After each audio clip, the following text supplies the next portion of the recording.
You're listening to the Women in Medicine Badass Radio Show with Dr. Sharon Grossman, episode number 23. Welcome to the Women in Medicine Badass Radio Show, where we deal with the real issues to get you from overwhelmed to optimal. And now, your host, Dr. Sharon Grossman.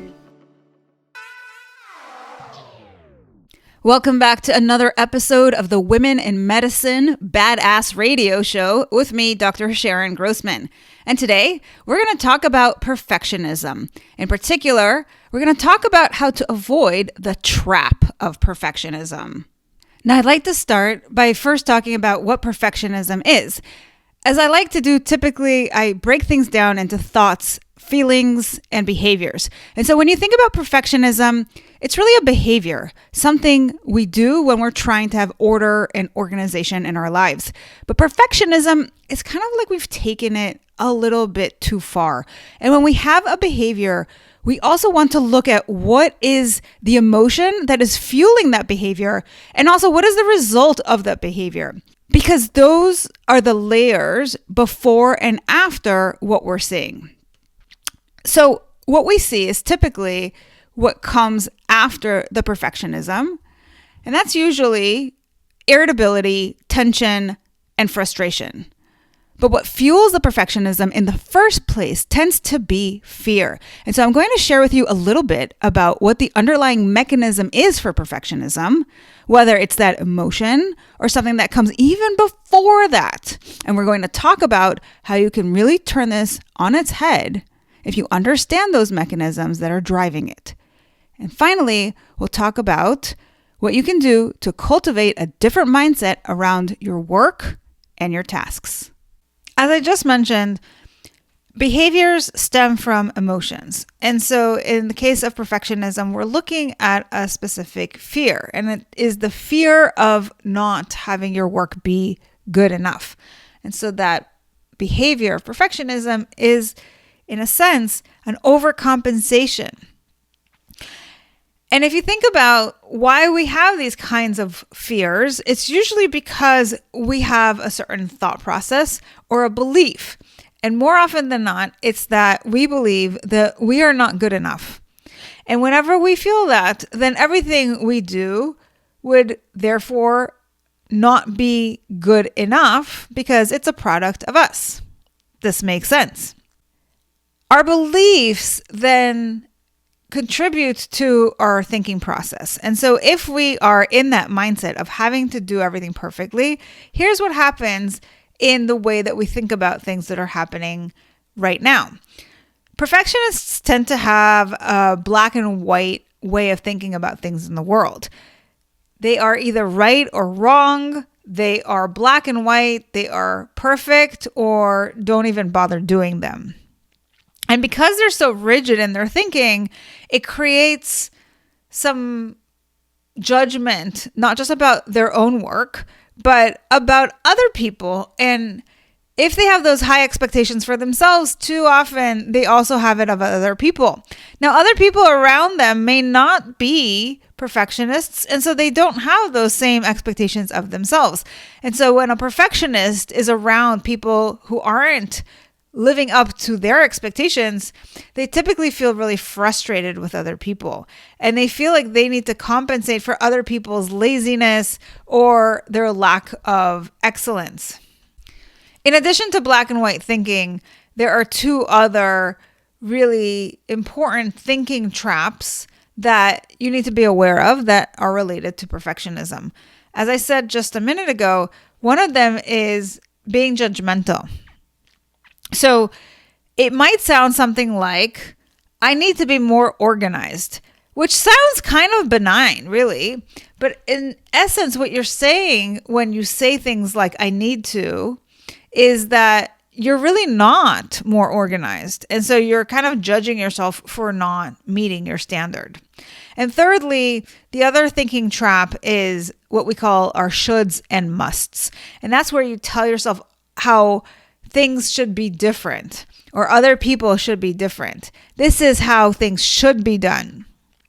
And one of the things that I like to teach is that anytime we have the word should in a statement, it can only lead to either frustration, usually when it has to do with other people, or disappointment when it has to do with ourselves.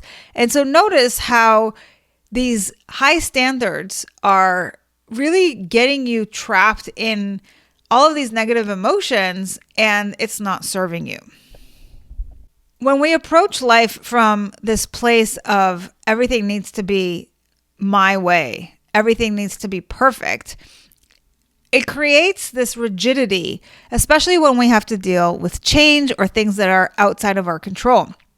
And so what you might notice if you are a perfectionist is that you often struggle with a lot of anxiety, especially when you're around other people or in circumstances where you don't have control. You might also have a lot of fear of making mistakes because in your mind you equate perfection with the avoidance of those mistakes, and then that's your way of playing it safe in the world. And if you make a mistake, you might catastrophize in your mind what it might mean. You might tell yourself, oh, if I make one mistake, then I'm going to lose my job.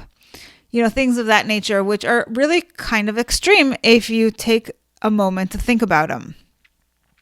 There's also a huge fear of being judged by other people. And I think one thing to consider here is that too often we're projecting our own stuff onto other people. So if you are the kind of person who tends to judge others for not being perfect, then it makes sense that you would expect them to be judging you as well. And so notice that they may not be judging you in actuality, but your expectation is that they would be simply because you're the one judging them and judging yourself. Socially, when we are perfectionists and we have this kind of tendency and expectation, then we become less approachable. And this isn't just in terms of how we show up for our work, but it's in terms of how we show up, let's say, in talking about ourselves and revealing things about ourselves and being vulnerable. So I just talked to one of my clients about this because she tends to be very afraid of people's criticisms. And so she doesn't open herself up. She tends to isolate a lot. And she has this idea that if she's vulnerable with other people, it is a sign of weakness and it's not a good thing. So she avoids it. And interestingly, when she thinks about other people being vulnerable, she finds that she is really attracted to them. There's something about that is super attractive. And so one of the things we talked about is that when you show up as the person who's got it all figured out, then you are less approachable to other people. And even though we often mistakenly think of being vulnerable as a sign of weakness, typically what we find is that we actually are more attractive to other people in the same way that we find others who are being vulnerable attractive to us. Ultimately, the antithesis to perfectionism, as far as I'm concerned, is self-compassion. If you think about what this terminology actually means, it's about your relationship with yourself. So when you are a perfectionist, we said you tend to judge yourself. And so you have a lot of very self-critical self-talk. Somebody who is compassionate is going to be kind, is not going to be so rigid, is going to allow for mistakes, is going to allow for imperfection, and is going to be accepting of flaws. And I think that sometimes we become afraid of this because we worry that if we let ourselves off the hook for not being perfect, then we'll become lazy. We will allow ourselves to become sloppy. And I think, again, this is an example of that black and white thinking where it's either got to be absolutely perfect and we got to be so hard on ourselves, or we are such slackers and we're doing everything kind of half-ass. So again, I want you to revisit this idea that it doesn't have to be extreme and that there is that happy medium. And your job is to find that happy medium. Because not only will you feel better, you won't have as much anxiety, and you'll spend a lot less time on the tasks that you're working on, but you'll also be more socially approachable. You'll feel like you can connect to other people, that you can just be yourself and not have to pretend to be all put together. So I want you to consider where in your life you can breathe a little bit more.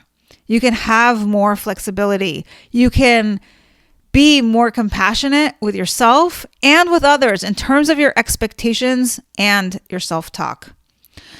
Now, I know that a lot of us were raised with perfectionistic parents or parents that were very high demanding, or that maybe we grew up in a family where there was a lot of chaos and we developed perfectionism as a compensation, as a way of feeling like we have some control over our lives.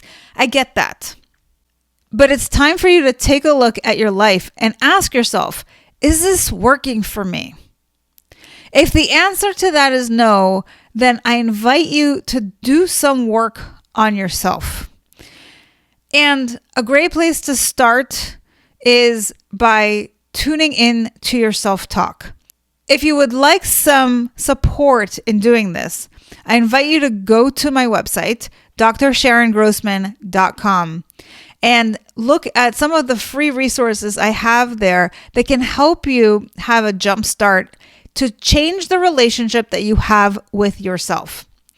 Until next time, have a wonderful, wonderful week ahead. Take care. Thanks for listening to the Women in Medicine Badass Radio Show. If you loved what you heard, join my Tribe to Thrive. It's a free community where you'll receive daily tips and weekly trainings to optimize your life. Go to drsharongrossman.com to sign up. I'll see you on the inside.